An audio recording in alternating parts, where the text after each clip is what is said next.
എൻ്റെ പേര് കോമള Menon. Maiden name കോമള boss.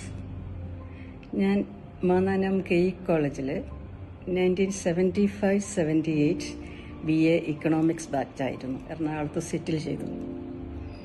ഇവിടെ വന്നതിന് ശേഷം ഏകദേശം ഒരു 25 വർഷത്തോളം ഞാൻ ഭാരതീയ വിദ്യാഭവനിൽ അധ്യാപികയായി ജോലി നോക്കി.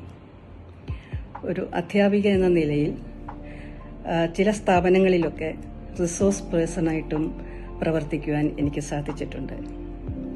KE കോളേജിലെ പൂർവ്വ വിദ്യാർത്ഥിയും ഇപ്പോഴത്തെ പശ്ചിമ ബംഗാൾ ഗവർണറുമായ ഡോക്ടർ CV ആനന്ദബോസ് എൻ്റെ ജ്യേഷ്ഠ സഹോദരനാണ്.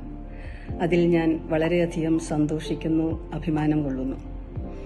ഈ വരുന്ന ജൂൺ 23-ന് KE കോളേജിൽ വെച്ച് നടക്കുന്ന അലുമിനി മീറ്റിൽ പങ്കെടുക്കാൻ സാധിക്കും എന്നുള്ള ശുഭപ്രതീക്ഷയോടെ അന്നേ ദിവസം സഹപാഠികളിൽ ചിലരെയെങ്കിലും കാണാൻ സാധിക്കും എന്നുള്ള പ്രതീക്ഷയോടെ നന്ദി.